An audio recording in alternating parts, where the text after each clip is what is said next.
इस वीडियो में दोस्तों हम बात करने वाले हैं जावा स्क्रिप्ट में मेमोआइजेशन के बारे में। ये टर्म बहुत ही फेमस है और इंटरव्यू के हिसाब से बहुत ही पूछा जाता है, तो हम लोग डिस्कस कर लेते हैं।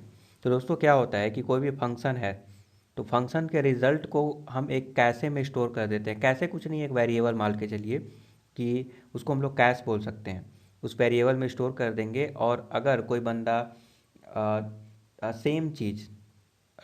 सेम चीज़ अगर आर्गुमेंट पास करेगा, सेम आर्गुमेंट, तो उस कंडीशन में अगर पहले से कंप्यूटेशन हुआ है तो उसके रिजल्ट को हम दे देंगे। रिजल्ट के लिए फिर से कंप्यूट नहीं करेंगे। क्यों? क्योंकि अगर फंक्शन में फिर से कंप्यूट करेंगे, कोड को एग्जीक्यूट कराएंगे दोस्तों, तो ये बहुत ही टाइम कंज्यूमिंग होगा। तो हमारा कोड मॉडुलर नहीं होगा, रीयूजेबल नहीं होगा और आप बोल सकते हैं कि ये ऑप्टिमाइज्ड नहीं होगा। तो कोड को ऑप्टिमाइज करने के लिए हम यहाँ पे एक वेरिएबल एक यहाँ पे देख सकते हैं, मैंने एक फंक्शन बनाया है, फंक्शन एक्सप्रेशन। नाउ यहाँ पे मैं क्या कर रहा हूँ, एक वेरिएबल ले रहा हूँ, लेट कैश। ठीक है, इस कैश में मैं वैल्यू रिस्टोर कर दूंगा, तो मैं एक इसको ऑब्जेक्ट ले लेता हूँ। नाउ मैं यहाँ पे रिटर्न करूँगा। ठीक है, रिटर्न, और ये जो रिटर्न होगा एक फंक्शन रिटर्न होने वाला है जिसको मैं कॉल कर सकता हूँ। तो ये फंक्शन कैसे रिटर्न होगा, तो मैं इसको कुछ इस प्रकार से लिख सकता हूँ। ठीक है, ये एरो फंक्शन मान के चलिए फंक्शन रिटर्न होगा। और हम यहाँ पे कुछ डेटा पास कर सकते हैं। सपोज दैट मैंने डेटा पास किया, लेट से नम। नम मीन्स नंबर, जस्ट एक नंबर। तो हम पहले चेक करेंगे, पहले एक इफ कंडीशन लगा के चेक करेंगे कि क्या ये जो नंबर है ये पहले से कैश में है कि नहीं है। अगर है तो उसका रिजल्ट हम आपको दे देंगे। ठीक है, उसके लिए कोई कंप्यूटेशन की ज़रूरत नहीं है। तो यहाँ पे हम क्या करने वाले हैं, यहाँ पे लिखेंगे नम इन कैश है। नाउ इस कंडीशन में दोस्तों क्या होगा कि अगर कैश में पहले से इसका वैल्यू पड़ा हुआ है, ठीक है, इस आर्गुमेंट का वैल्यू पहले से कंप्यूट करके पड़ा हुआ है, तो उसी को हम रिटर्न कर देंगे। यहाँ पे मैं क्या करूँगा, रिटर्न रिटर्न कैश।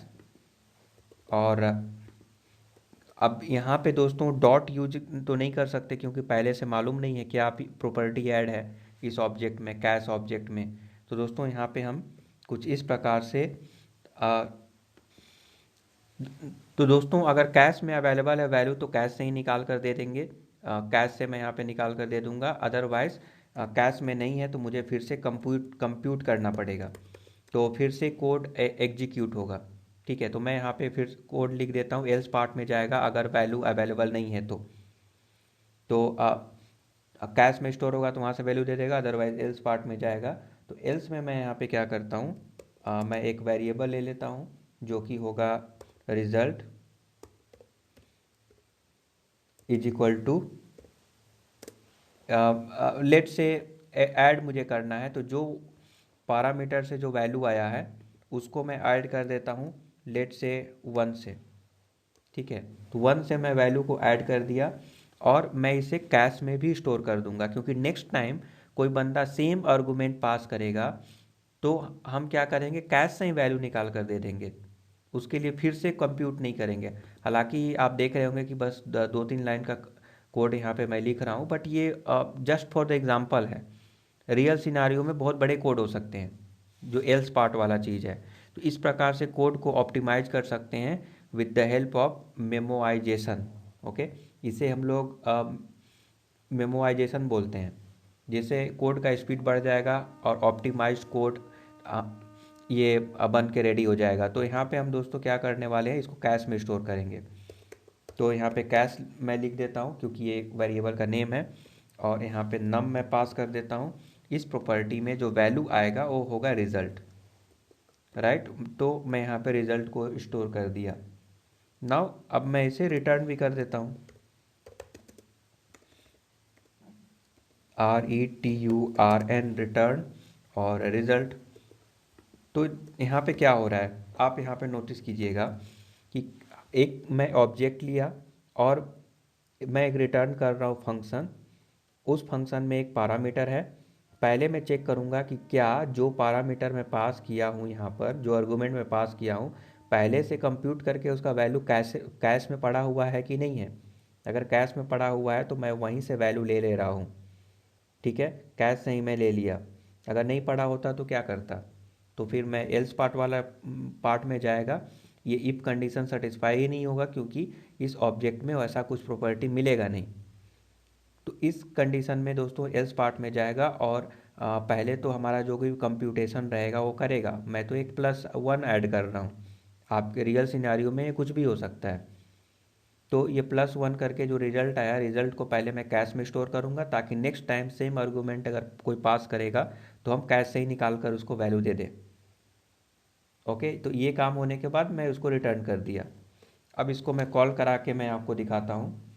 तो मैं एक लेट से कॉन्स्ट यहाँ पे मैं कर देता हूँ addition with 1 is equal to, मैं यहाँ पे क्योंकि ये इसको यहाँ पे कुछ इस प्रकार से लिखना पड़ेगा हमें।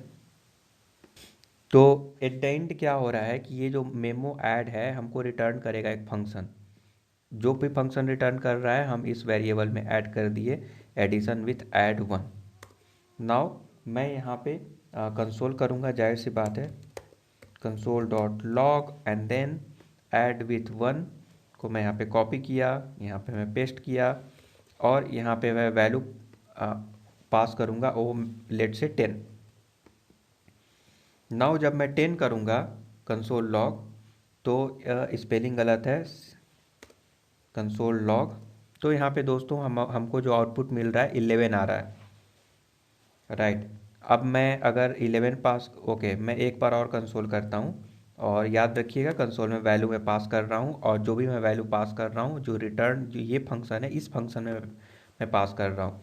और ये फंक्शन क्या कर रहा है, पहले कैश से चेक कर रहा है कि कैश में वैल्यू है कि नहीं है, अगर है तो वहीं से हमको दे देगा और नहीं तो फिर एल्स वाला पार्ट में एग्जीक्यूट होगा। एल्स वाला पार्ट में कम कंप्यूट करने के बाद, कंप्यूट क्या हो रहा है कि एडिशन हो रहा है, जस्ट ए नॉर्मल एक स्टेटमेंट है, ठीक है। कंप्यूट करने के बाद पहले कैश में स्टोर करेगा वैल्यू को और रिटर्न कर रहा है।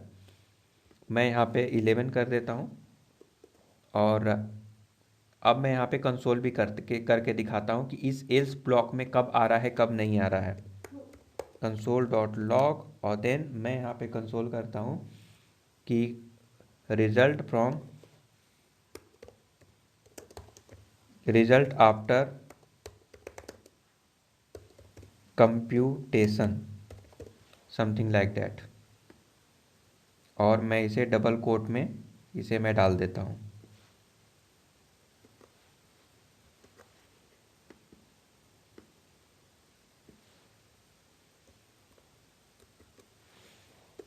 और एक और कंसोल होगा जो कि कंसोल फ्रॉम